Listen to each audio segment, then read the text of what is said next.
The stars had always been kind to the Vellani. For 10,000 years, their civilization grew in peace on a small moon called Dasara. The Vellani were beautiful creatures. Their bodies were made of living crystal that caught the light and broke it into rainbows. They had no need for war. Their world was gentle. The gravity was soft. The air was clean and pure. The temperature never changed more than a few degrees in any direction. They built great cities of glass and silver. They wrote poetry that made other species weep. They created music that could heal broken hearts. The galaxy knew them as diplomats, artists, and philosophers. When two species went to war, they called the Vellani to make peace. Ambassador Thessaly had served her people for 300 years. She had ended 17 wars. She had written treaties that saved billions of lives. She believed, with all her crystalline heart, that wisdom and kindness could solve any problem. Then the Kreth came. The first warning arrived on a quiet morning. A ship at the edge of the system detected movement. Thousands of vessels, dropping out of faster-than-light travel like locusts descending on a field of grain. The Kreth swarm had arrived. Thessaly knew of the Kreth. Everyone in the galaxy knew of them. They were raiders, destroyers, devourers. They moved from world to world, stripping each one bare of resources before moving on. They had destroyed 400 civilizations. They felt no mercy. They made no deals. They simply consumed. Within hours, the Kreth began their attack. Harvester ships descended on the northern continent. Millions of Vellani fled their homes as massive machines began to tear apart the land. The crystal forests that had taken centuries to grow were ripped from the ground. The silver lakes were drained dry. Thessaly stood in the command center of her government and watched her world begin to die. Around her, other leaders argued and panicked and wept. Some wanted to surrender. Some wanted to fight, though the Vellani had no real military to speak of. Some simply stood in silence, unable to accept what was happening. "We must send the signal," Thessaly said. Her voice was calm, though inside she felt like her crystal structure was cracking. "The Galactic Distress Beacon. Someone will help us." The beacon was an old system, built long ago by species who wanted to protect the weak from the strong. Any world in danger could activate it, sending a cry for help across 1,000 light years. Surely, Thessaly thought, someone would answer. Surely the great powers of the galaxy would not let an innocent species die. She activated the beacon herself. The signal went out into the darkness, carrying the voice of 8 billion souls, begging for salvation. Then she waited. The first response came from the Mendori Empire. They were a powerful species with a fleet of 10,000 warships. Thessaly felt hope bloom in her chest as she read their message. "We regret that we cannot assist. The Kreth threat is too far from our borders. We offer our sincere condolences." The hope died. But there were others. There had to be others. The Orcs Collective sent their response next. "We sympathize with your situation. However, our resources are limited. We will remember the Vellani fondly." The Thousand Worlds Council did not even bother to respond personally. They sent an automated message expressing deep concern and promising to discuss the matter at the next scheduled assembly. That assembly was 3 months away. One by one, the great powers of the galaxy offered their sympathy and nothing else. They sent kind words and empty promises. They expressed outrage at the Kreth while doing nothing to stop them. They watched from the safety of their distant worlds as the Vellani died. Thessaly stood alone in the command center. Outside, she could hear the screams of her people. The Kreth had reached the capital city. Harvester drones filled the sky like a plague of metal insects. The beautiful towers of glass and silver were falling, one by one. She had believed in the goodness of the galaxy. She had dedicated her life to peace and diplomacy. And now, at the end of all things, she learned the truth. The galaxy was not good. It was simply afraid. Then a new signal appeared on her screen. It was crude, almost primitive. The transmission protocols were at least a century out of date. It looked like something a child might build from spare parts. Thessaly opened the message. "This is the United Earth Defense Fleet. We are 3 cycles out. Hold your position. Help is coming. Earth?" Thessaly searched the galactic registry with trembling hands. Earth was a small planet on the far edge of known space. Its species had only achieved faster than light travel a few decades ago. They were newcomers to the galactic stage, barely noticed by the older civilizations. But as she read the entry, her crystal structure began to pulse with something strange. Something that felt almost like fear. Earth was classified as a Class 12 death world, the highest classification possible. The entry described a planet of nightmares. Gravity so strong it crushed the bones of other species. An atmosphere filled with corrosive oxygen. Temperatures that swung from burning heat to killing cold. Radiation pouring from an unstable yellow star. Water that fell from the sky like acid. Ground that shook and split open without warning. Mountains that exploded with liquid rock. And the life forms. The predators with knife-like teeth. The tiny creatures that carried diseases capable of killing billions. The poisonous plants. The venomous insects. A world where everything, from the smallest microbe to the largest beast, was designed to kill. Somehow, impossibly, intelligent life had evolved on this hell world. Humans, they called themselves. Soft, fragile-looking creatures who had no natural weapons, no armor, no venom. And yet they had survived. They had conquered their death-trap planet through sheer, stubborn refusal to die. The entry contained 17 separate warnings. Do not visit Earth without extensive preparation. Do not engage humans in physical combat. Do not underestimate their capacity for violence. Do not assume their small size indicates weakness. Thessaly stared at the message from Earth. She had sent a cry for help to the stars.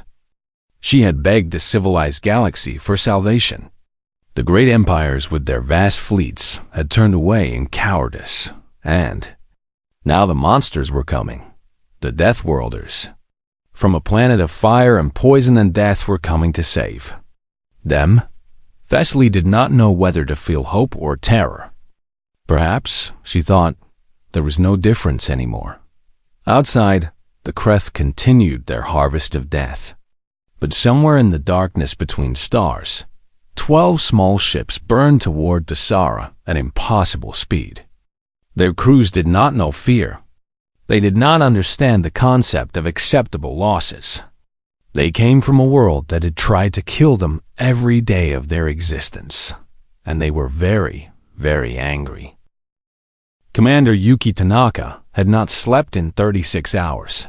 She stood on the bridge of the UE's Perseverance, watching the stars blur past the view screen as her fleet raced toward Dasara. 12 ships. That was all Earth could spare on such short notice. 12 ships against a swarm that numbered in the tens of thousands. Her crew did not complain. They knew the odds. They had volunteered anyway. "Commander," said Lieutenant Chun from the navigation console, "we are approaching the Dasara system. Dropping out of FTL in 60 seconds. Tanaka nodded. She picked up her coffee cup and took a long sip. The liquid was cold and bitter. She did not care. Coffee was coffee, and she had a feeling she would need a lot of it in the coming days. "All hands," she said into the ship-wide communicator. "Battle stations. We arrive in 1 minute." The ship hummed with activity. Weapons powered up. Shields came online. Soldiers grabbed their rifles and headed for the drop pods. Engineers checked and double-checked the engine systems. Medics prepared their operating tables for the wounded that would soon fill them. The stars stopped blurring. The fleet dropped back into normal space. And there it was. The Sara hung before them like a wounded animal. The pale blue moon was covered in scars. Great gouges had been torn across its surface where the Kreth harvesters had stripped away the land. Smoke rose from burning cities. The beautiful crystal forests that Tanaka had read about were gone, replaced by fields of ash and broken glass. Around the moon, the Kreth fleet swarmed like flies on a corpse. Thousands upon thousands of ships, from tiny fighter craft to massive harvester vessels the size of mountains. They moved with the mindless efficiency of insects, caring nothing for beauty or life or hope. "Commander," said the tactical officer, "I am counting approximately 47,000 enemy vessels." Tanaka did not flinch. "Understood. The Villani are hailing us. Put them through." The view screen flickered, and Ambassador Thessaly appeared. Tanaka had never seen a Villani before. The crystalline being was beautiful, her body catching the light from the fires burning behind her. But her structure pulsed with obvious distress. "Earth vessels," Thessaly said. Her voice was translated by the computer, but Tanaka could hear the fear beneath the words. "We are grateful for your response. Truly, we are. But we must warn you. The Kreth number in the tens of thousands. Your fleet is—" She paused, searching for a polite word. "Small. Perhaps you should withdraw. Alert the greater powers. Bring back a proper force." Tanaka set down her coffee cup. "Ambassador, how many of your people are still alive down there?" "Approximately 8 billion. But Commander, you do not understand. The Kreth cannot be defeated by 12 ships. No force so small has ever survived against them. You will die for nothing." 8 billion, Tanaka repeated. She let the number hang in the air for a moment. 8 billion people who are counting on someone to help them. 8 billion people that every other species in this galaxy decided were not worth saving. "Commander, please. We do not wish your deaths on our conscience." Tanaka smiled. It was not a pleasant smile. It was the smile of a woman who had grown up on a planet that tried to kill her every single day. A woman whose ancestors had survived ice ages and plagues and wars that killed hundreds of millions. A woman who came from a long line of stubborn, violent, beautiful idiots who refused to accept that anything was impossible. "Ambassador," she said, "where I come from, we have a saying. The cavalry does not retreat."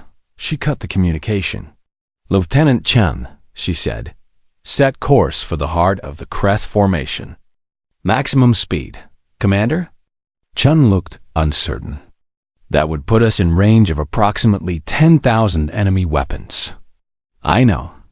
Do it anyway." Chen obeyed. The Perseverance surged forward, and the rest of the fleet followed. 12 ships against 47,000, accelerating directly toward the enemy swarm. On the Sara, Ambassador Thessaly watched in disbelief. She had seen many things in her 300 years of life. She had witnessed great acts of courage and terrible acts of cruelty, but she had never seen anything like this. "They are insane," whispered one of her aides. "They are flying to their deaths."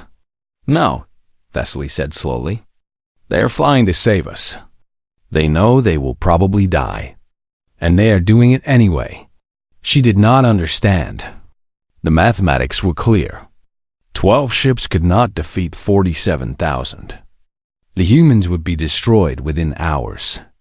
Their sacrifice would change nothing. But as she watched the tiny human fleet charge toward the swarm, she felt something stir in her crystal heart. Something that had died when the great powers abandoned her people. Hope. The Kreth were confused.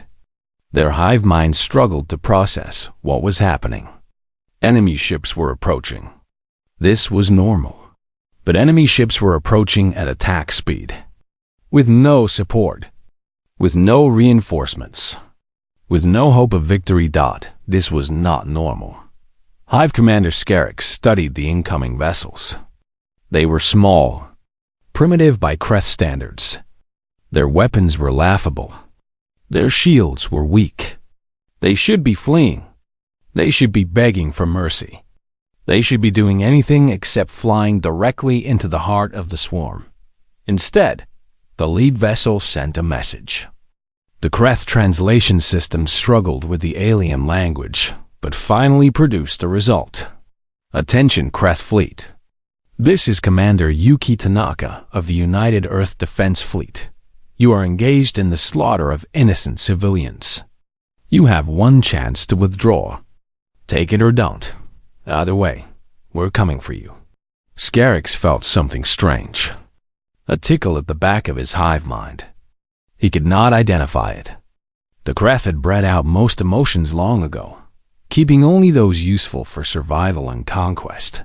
But if he had to name this feeling, he might have called it unease. He gave the order to attack. 10,000 ships turned their weapons on the approaching human fleet. Missiles launched. Energy beams fired. The darkness between stars lit up with destruction. The humans did not slow down. The first shots hit the Perseverance. Shields flared and weakened. Hull plating cracked. Alarm bells screamed throughout the ship. Tanaka gripped the arms of her command chair. Return fire. Her weapons were primitive compared to the Kreth. Her shields were weaker. Her ships were smaller. But she had something the Kreth had never encountered before. She had humanity. The first human. Missiles found their targets. Kreth fighters exploded in balls of fire. A harvester ship took a direct hit and began to list. And still the human fleet came on, taking damage, losing shields, bleeding atmosphere into space, but not stopping. Never stopping. The battle for Thesara had begun, and the Deathworlders of Earth had arrived. The Kreth had conquered 400 worlds. They had faced many enemies in their long history of destruction. Powerful empires with advanced technology. Desperate species fighting for survival. Warriors bred for combat over thousands of generations.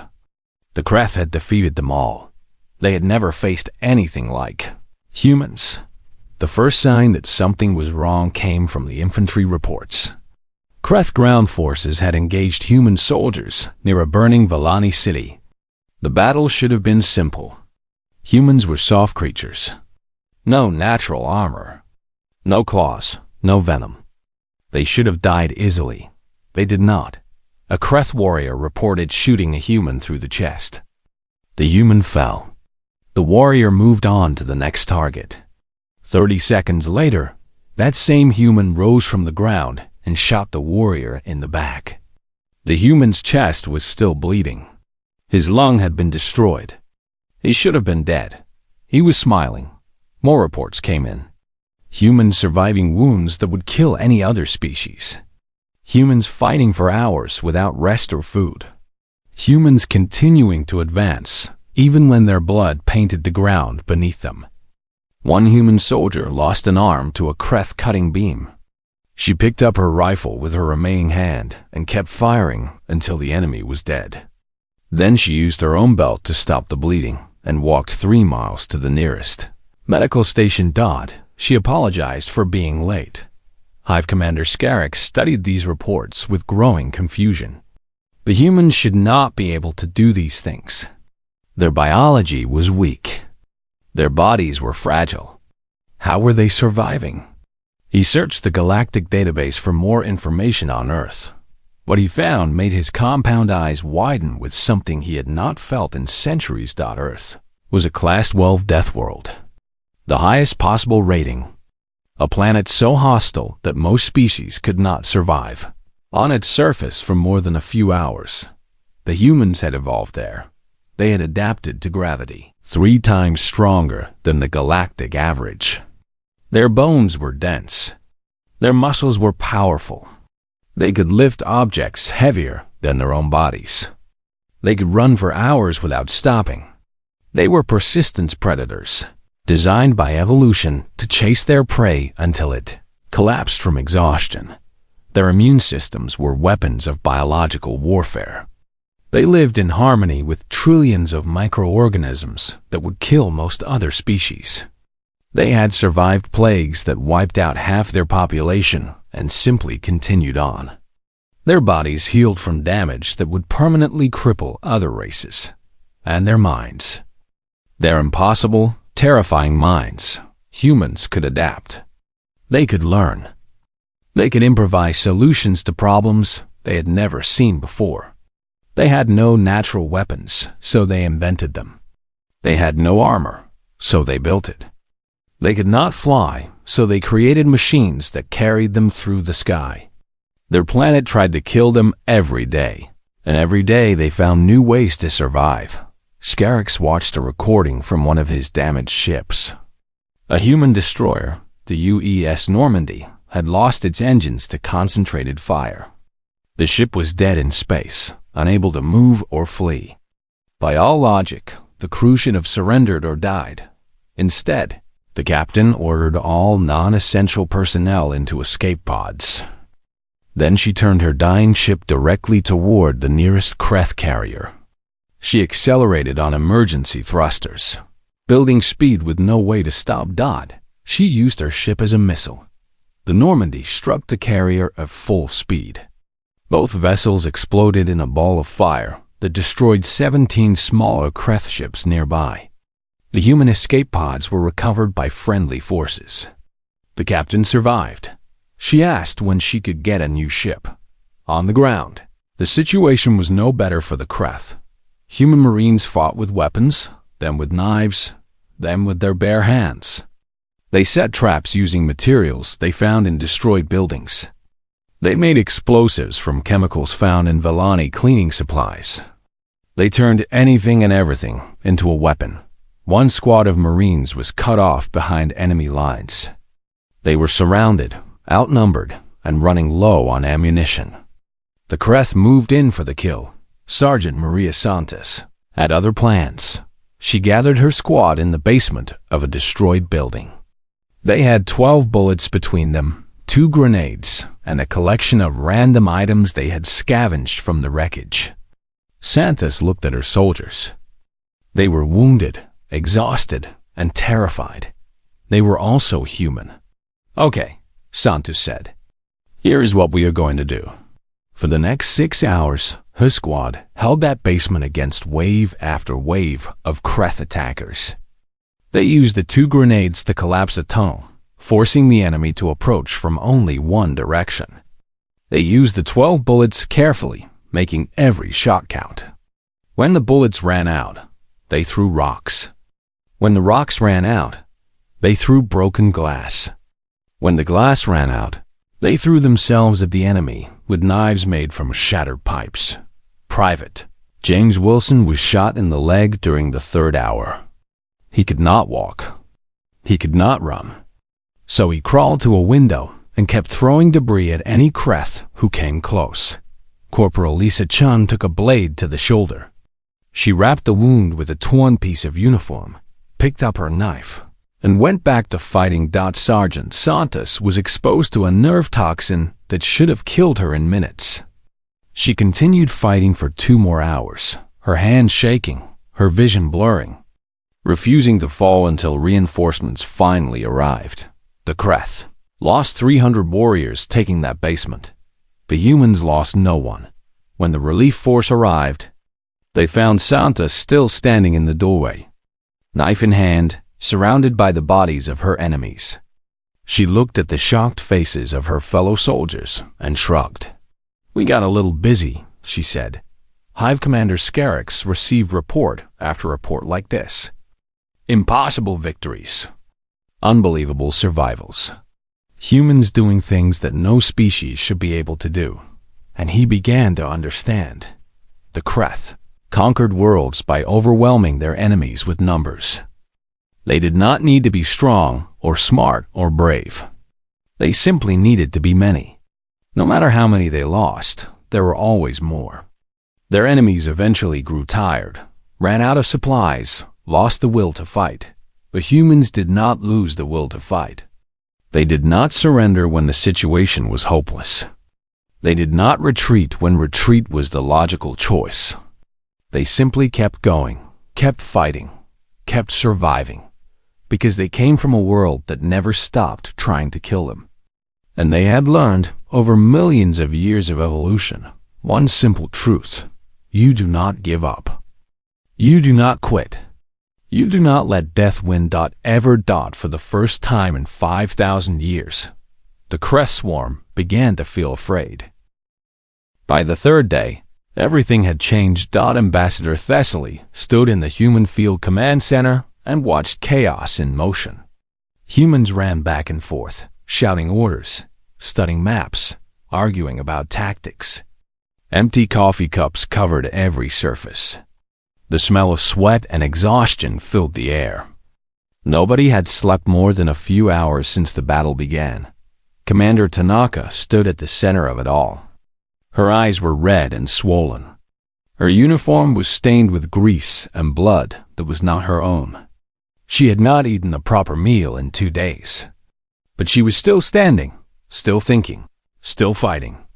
Thessaly had spent 300 years believing that wisdom came from calm reflection, that good decisions required time and patience. That rushing into action was foolish. She had been wrong. "Ambassador," Tanaka said, without looking up from her tactical display, "I need to know if your people can fly transport ships." "Some of us can, yes." "Why?" "The northern continent is lost. The Creth have complete control, but there are still 200 million of your people trapped there, hiding in underground shelters. We need to get them out." Thessaly felt her crystal structure pulse with grief. The northern continent had been the heart of Valani culture. The great libraries, the ancient temples, the forests where her species had first achieved consciousness. All gone now, reduced to ash and memory. "Commander, your fleet has lost 4 ships. Your soldiers are dying by the hundreds. And you want to risk more lives to save refugees?" Tanaka finally looked up. Her eyes were hard as stone. "Those refugees are your people. They are somebody's children, somebody's parents, somebody's friends. Every single one of them matters. But the cost is acceptable." The words were sharp enough to cut. "We did not come here to win a partial victory. We did not come here to save some of your people and let the rest die. We came here to save everyone. And that is exactly what we are going to do." Thessaly stared at this small, fragile human. This creature from a world of poison and fire. This Deathworlder who had no logical reason to care about the Valani at all. And she felt something she had not felt since the Creth arrived. Shame. For 10,000 years. The Valani had called themselves civilized. They had looked down on violent species as primitive and barbaric. They had believed that their peaceful ways made them morally superior. But when their world burned, what had their civilization done? Nothing. They had waited for others to save them. They had stood by while their people died. Too afraid to fight, too proud to admit that sometimes violence was necessary. These humans, these Deathworlders, these so-called primitives, had crossed half the galaxy to help strangers they had never met. They were dying for people who were not even their own species. They fought not because they had to, but because it was right. That was true civilization, not the absence of violence, but the willingness to use violence in defense of the innocent. "Yes," Thessaly said. "We can fly transport ships. Tell me what you need." Tanaka smiled. It was a tired smile, but genuine. "Good, because I have a plan, and it is going to be really, really stupid." The plan was called Operation Falling Star. The Creth command cluster was located in high orbit above the Sara. 30 massive capital ships, including the flagship of Hive Commander Scarix himself. These ships coordinated the entire swarm. Destroy them, and the Creth would fall into confusion. The problem was simple. The command cluster was protected by 15,000 fighter craft. No human ship could survive long enough to reach it, unless they did not try to survive. Tanaka explained her plan to the gathered officers. The room fell silent. Several humans went pale. One lieutenant looked like he might be sick. "Commander," said Captain Rodriguez, commander of the cruiser Dauntless, "you are asking us to fly directly into the enemy formation, with no shields, no support, no retreat.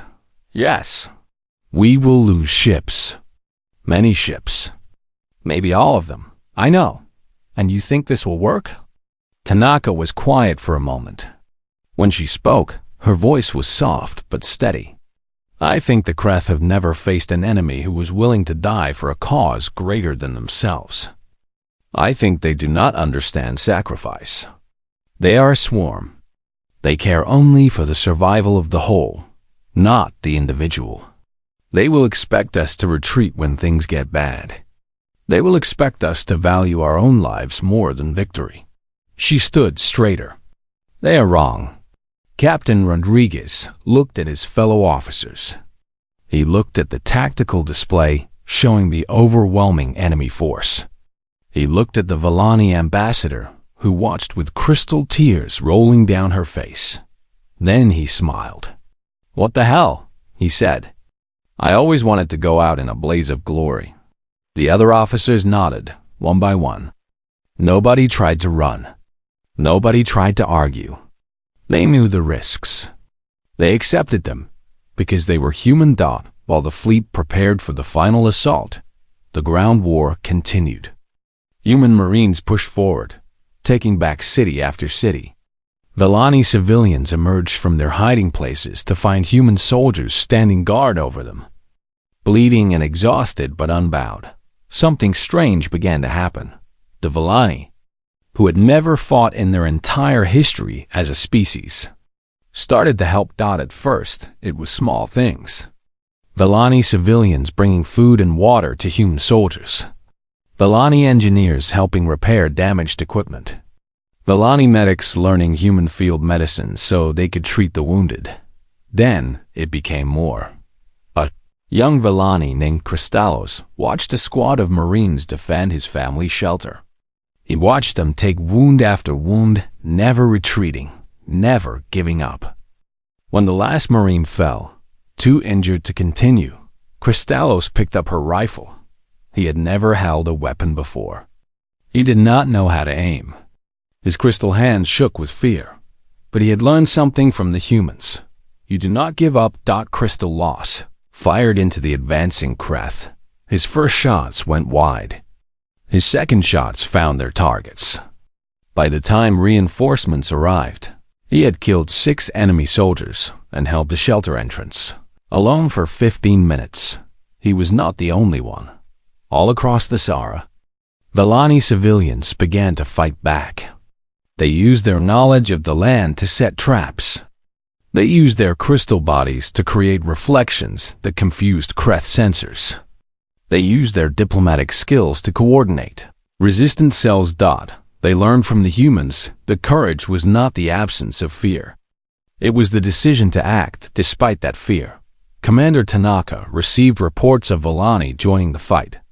She smiled, though her heart was heavy with the knowledge of what was coming. "Ambassador," she said, "your people are braver than you know." Thessaly's crystal form glowed with pride and sorrow. They learned from the best. Dawn broke over the Sahara on the 4th day. The sky was dark with smoke, but the first rays of light touched the ruined landscape like a promise. The human fleet was ready. 8 ships remained.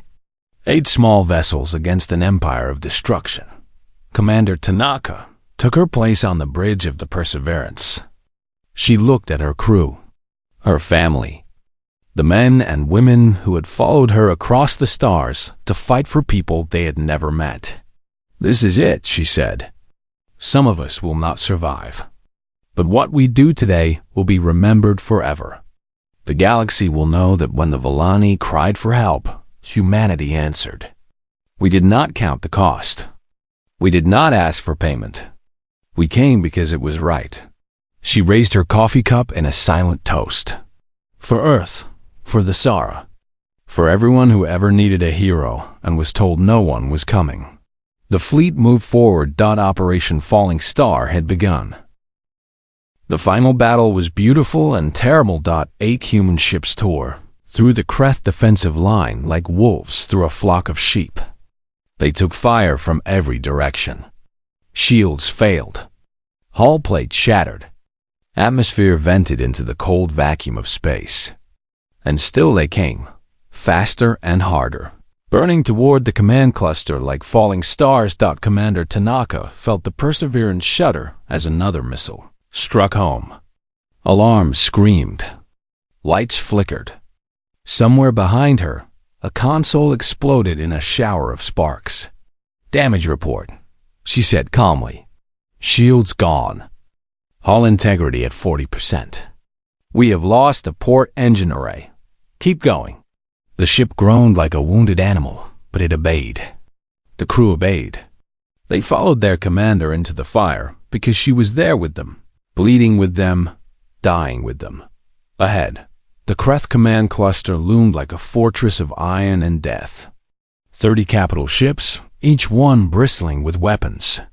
15,000 fighters swarmed around them like angry insects. It was suicide to continue. They continued. The UE Dauntless was the first to fall. Captain Rodriguez drove his crippled cruiser directly into a Kreth battleship, buying time for the others to advance. The explosion destroyed both ships and damaged 3 more. Rodriguez was smiling when his ship came apart around him.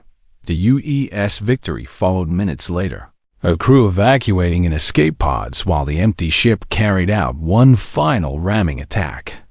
The UES Liberty lasted a little longer before a concentrated barrage finally cracked her spine. One by one, the human ships died, and one by one, they took their enemies with them. Hive Commander Scarix watched from his flagship in growing horror. The humans should have retreated long ago. They should have surrendered. They should have done anything except this mad, glorious, terrifying charge into the heart of his fleet. But they did not stop. They would never stop. For the first time in his life, Scarix understood what he was facing. Not a military force. Not a collection of ships and soldiers. He was facing a species that did not know how to give up. A species forged in the fires of a death world, tempered by millions of years of struggle against a universe that wanted them dead, and they had survived. They had always survived. The Perseverance reached the command cluster alone. The last human ship. The last hope. Tanaka looked at her tactical display. 3 Kreth capital ships remained between her and the flagship. Her weapons were nearly depleted. Her engines were failing. Her crew was down to half strength. It was not enough. By any logical calculation, she could not succeed. Logic had never stopped her before. "Open a channel," she said. "All Kreth frequencies." Her communications officer hesitated. "Commander?" "Do it." The channel opened. Tanaka's face appeared on every screen in the Kreth fleet. Bloody, exhausted, defiant. "Hive Commander Scarix," she said. "I am Commander Yuki Tanaka of the United Earth Defense Fleet. I have a message for you." Scarix listened. He had no choice. This human had carved her way through his entire fleet to speak to him. The least he could do was hear her words. "Your hive ships are already burning," Tanaka said. "Your harvester fleet is crippled. Your fighter wings have been cut in half. And this is just what 12 of our ships have done." She leaned forward, her eyes burning with cold fire. "Earth has 10,000 more ships. We have billions of soldiers. We have weapons you cannot imagine and a hatred of bullies that runs deeper than the stars. You have 12 hours to withdraw from this system. If you are still here when that time runs out, we will hunt you across every system you have ever touched. We will find every Kreth world, every Kreth colony, every Kreth hiding place, and we will burn them all." She smiled. It was the smile of a predator that had finally cornered its prey. "You came here to harvest the weak. You found us instead. Now run, little bugs. Run back to your swarm and tell them what happens when you hurt the people we protect." The channel closed. Scarix stared at the empty screen. His compound eyes blinked rapidly. His hive mind churned with conflicting impulses. The human was bluffing. She had to be. Earth could not have 10,000 ships. The Galactic Registry said they were a young species, barely spacefaring, but the Galactic Registry had also said humans were weak, soft, easy prey. The Galactic Registry was wrong. Scarix looked at the burning remains of his fleet. He looked at the single battered human ship that had destroyed half his command cluster. He thought about what 1,000 such ships could do. 10,000. 1,000,000. He thought about billions of humans raised on that hell world, surviving everything their planet could throw at them, learning to fight and kill and never, ever surrender. And he made a decision that would haunt Kreth's strategic doctrine for the next 1,000 years. "All ships," he ordered. "Withdraw." The Kreth fled. Ambassador Thessaly watched from the surface as the swarm pulled back. Harvester ships abandoned their work. Fighter craft streamed toward the larger vessels. The great shadow that had covered her world for 4 days began to lift. She wept crystal tears of joy and grief and wonder. The humans had won. Commander Tanaka did not celebrate. She sat alone in the ruins of her bridge, surrounded by the bodies of her crew, and stared at a datapad in her shaking hands. 412 names. The humans who had died saving the Sara. 4 ships destroyed. Hundreds wounded. Families on Earth who would receive terrible news in a few days. Children who would grow up without parents. Parents who would bury their children. The price of victory. The cost of being human. Thessaly found her there hours later. The Villani ambassador stepped carefully through the wreckage, her crystal body casting rainbows on the scorched walls. "Commander," she said softly, "the Kreth are gone. You saved us." Tanaka did not look up. "We lost 1/3 of our people." "I know, and I'm sorry. More sorry than I can ever express." Thessaly knelt beside the human, her crystalline face level with Tanaka's weary eyes. "But I need to understand something. Why did you come? When everyone else refused? When it was certain death?" Tanaka was quiet for a long moment. When she finally spoke, her voice was raw with exhaustion and grief. "Because you asked for help. That is all? Just because we asked?" Tanaka looked up. Thessaly saw something ancient in those human eyes. Something forged in ice ages and world wars, in plagues and famines and the endless, grinding struggle to survive on a planet that wanted nothing more than their extinction. But she also saw something else. Something gentle. Something kind. Love? "Where I come from," Tanaka said, "asking for help is the hardest thing you can do. It means admitting you cannot face something alone. It means trusting someone else with your survival." She stood slowly, tucking the datapad into her pocket. "When someone asks me for help, I answer. That is what my parents taught me. That is what their parents taught them. For 1,000 generations, humans have survived because we help each other." She walked to the shattered view screen and looked out at the wounded moon below. "We are not heroes, Ambassador. We are not special. We are just stubborn. Too stubborn to let good people die when we can do something about it." She turned back, and Thessaly saw a tired smile on her face. "That is what Deathworlders do. We survive. And we make damn sure the people next to us survive too." Thessaly rose to her full height. Her crystal body glowed with a new light. A light of understanding, of gratitude, of hope. "The galaxy called you monsters," she said. "They were wrong. You are the best of us all." Tanaka shrugged. "We are human. That is enough." In the days that followed, the Villani began to rebuild. Human ships brought supplies and medicine. Human soldiers helped clear the wreckage. Human engineers worked beside Volani workers to restore what had been destroyed. The galaxy watched in amazement. The species they had dismissed as primitive Deathworlders had done what none of their great empires had dared to attempt. They had answered a cry for help and asked nothing in return. Some began to wonder what else they had been wrong about. The Kreth never returned to Volani space. Rumors spread through the swarm of the terrible humans and their impossible victories. Of Deathworlders who would not die. Of soldiers who fought with their bare hands and won. Of a species that crossed the stars to protect strangers because it was the right thing to do. The Kreth learned fear that day. Real fear. The kind that changes the shape of civilizations. Commander Yuki Tanaka returned to Earth 6 months later. She was greeted as a hero, though she never felt like one. She visited the families of every soldier who had died under her command. She told them their loved ones had been brave. She told them their sacrifice mattered. She did not tell them about the nightmares that woke her every night, about the faces of the dead that haunted her quiet moments, about the weight of command that never got lighter.